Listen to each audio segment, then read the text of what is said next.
Morning. Yeah, today's video is a short video that I took when I went up to the museum, the Great British Car Journey, north of Derby. There was a mini 65th day there, so hope you enjoy that.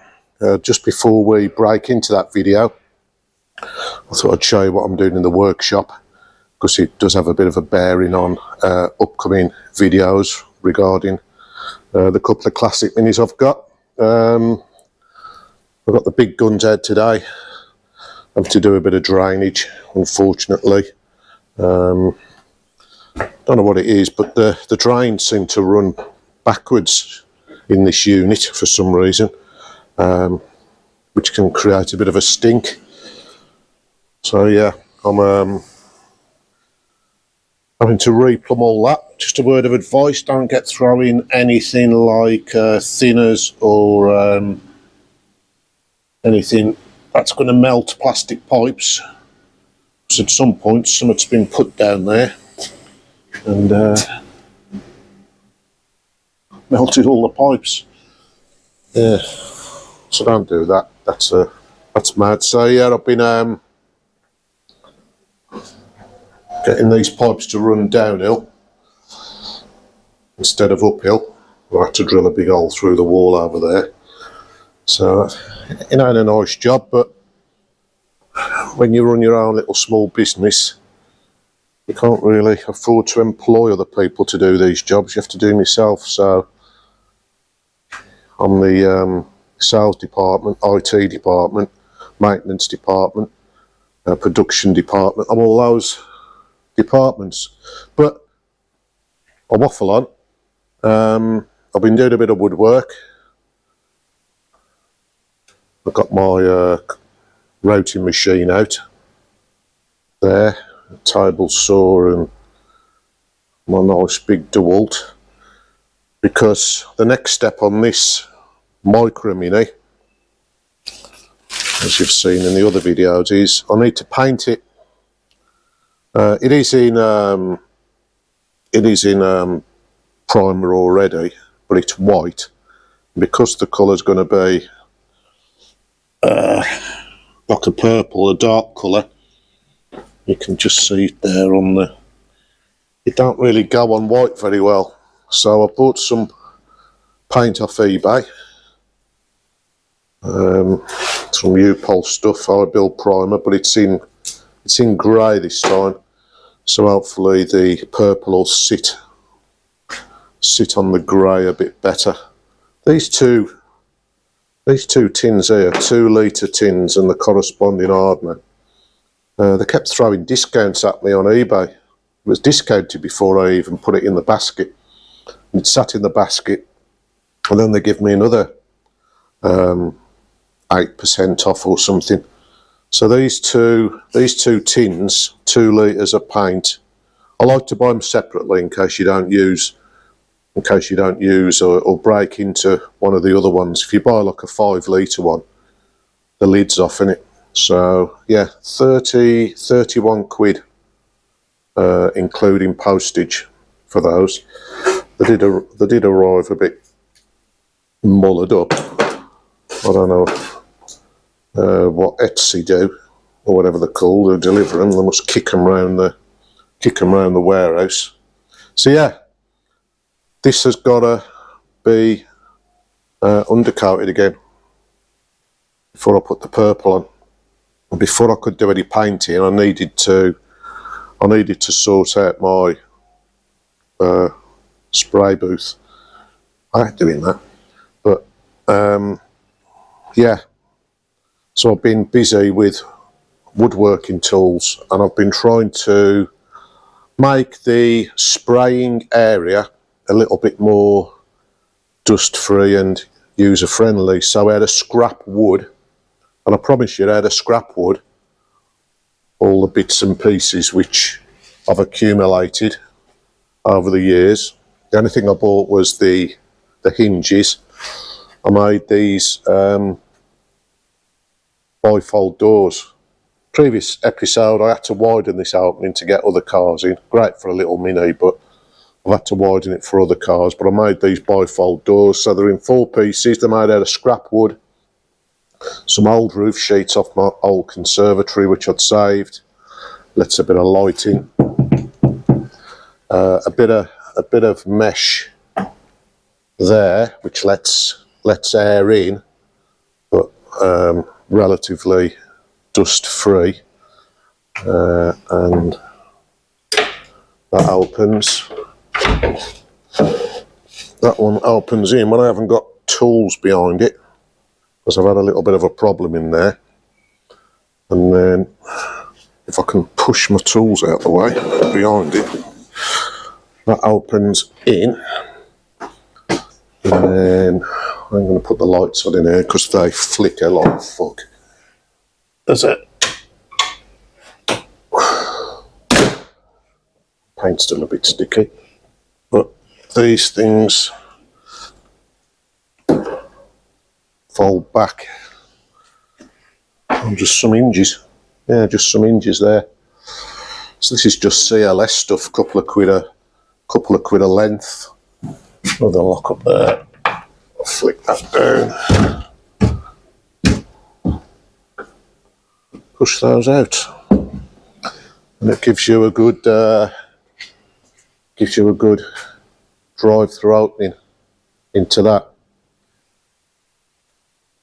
So that's why I've not been doing anything on that, because that just needs a little mini strip down and painting. So this has isolated this opening here with those doors I've made. And because when I paint I extract through up there, and there's a big fan which goes in this hole here, I have to have the roller shutter door up on the unit. And obviously you don't want to paint, the image is still rolling in here, isn't it? But you don't want to paint with a big opening here. So I went on my Facebook Marketplace, which is fair enough really. If you get good sellers you can buy some good stuff. And I bought these second-hand garage doors. Looks like an up and over door from the outside, but they side hinge, and they're supposed to, both the doors are supposed to open out, which give me a bit of a problem. But I've widened all this opening now. I've had to do a bit of work on there, and I've had to do some infilling up the top there. But these doors were 80 quid off Facebook. You know, I've seen them advertised for hundreds of pounds. So yeah, it's got a latch on there, which I haven't got the key for, so I need to change the outer bit on that. You open that up. This used to open out, as garage doors do, but I couldn't open it out because it clattered into the roller shutter runner there.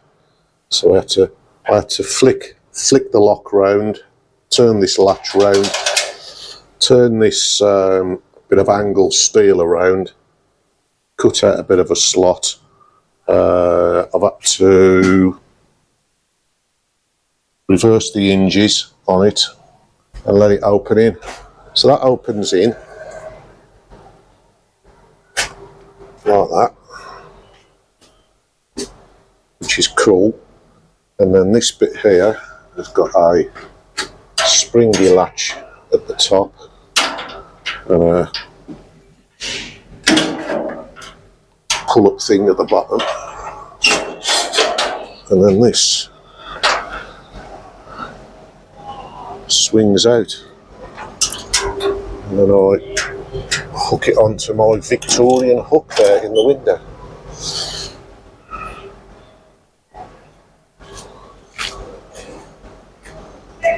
So yeah, back to a big fuck off opening.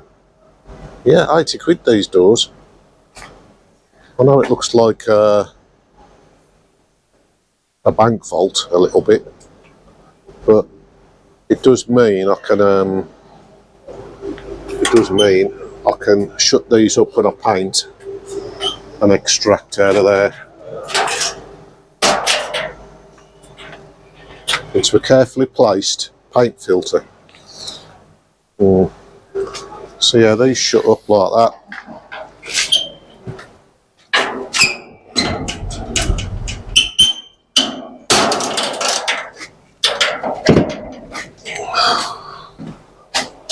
This door shuts, and once those doors are shut there, I wouldn't say we're hermetically sealed in, but it ain't going to be too bad. So I've had to do all these little jobs first before I can start spraying again. So I've got a spray gun, got paint, got my booth sorted, and yeah, just to show you them doors from the outside.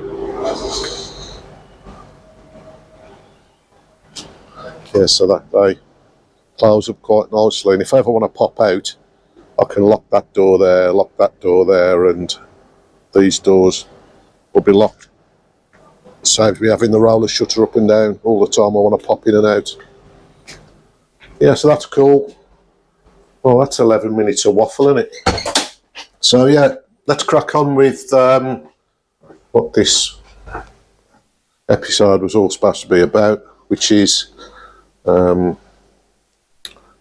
the journey there and back to the Great British Motor Museum. I'm going to finish my drainage now. I just about made it back from the museum the other day.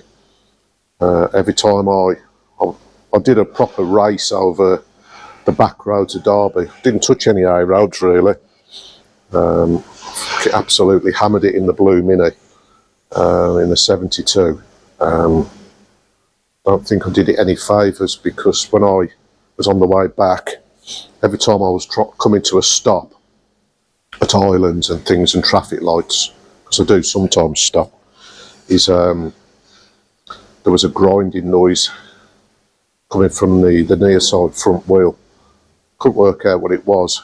It was when I applied the brakes and I was slowing right down, which was weird, but I found out what it was. The front hub nut had loosened itself because this split washer here, which is supposed to be, you know, machine flat. I mean, that one ain't much good on the other side. I don't know what those gouge lines are in. I don't remember doing them. But this one's turned itself into a soup bowl that is just collapsed. Don't know whether you can see, but the hubbard, that's distorted, sunken down in the middle like a bowl. This nut had loosened itself, split the split pin, yeah, fractured the pin, and the only thing that was keeping the wheel straight was either me driving really fast, which kept the wheel upright, but when I slowed down, the whole wheel started rocking from side to side, and the brake disc was rubbing on the brake disc protector surround and grinding into it, which wasn't very good. So yeah, the only thing keeping the wheel straight at slow speeds was the brake pads, which I witnessed when I took the wheel off and the whole wheel was covered in brake dust, just the one wheel.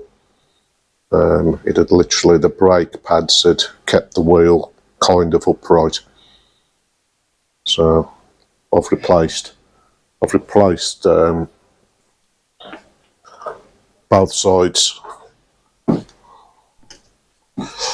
You can see in the dark, but yeah, I've replaced both washers, nuts and pins, and I've give everything a bit of a lube up, all ball joints and stuff. So yeah, waffling on again, got to stop, but yeah, today's video, hope you enjoy it, and I'll catch you on the next one. So I might be going to another mini show on Sunday, and then I've got a mini meet on Tuesday, so I need this on the road. Enjoy the video, take care.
welcome to the video. Welcome. We're here at the, where are we? What's it called? Oh yeah. Great British Car Journey Museum. I'll show you around, see what's turned up. Mini 65th. Nice. Mini 65th birthday celebrations. Bank holiday Monday.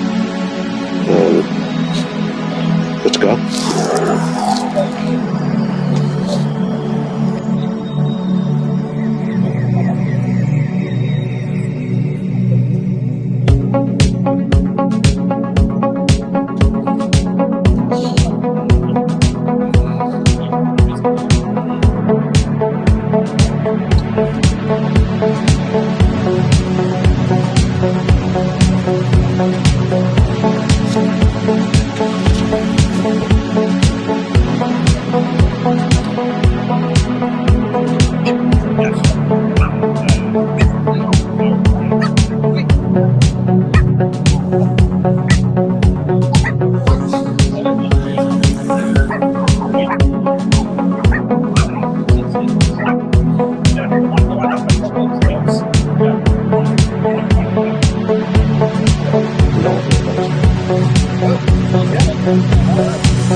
This is mint. You can smell the polish on this.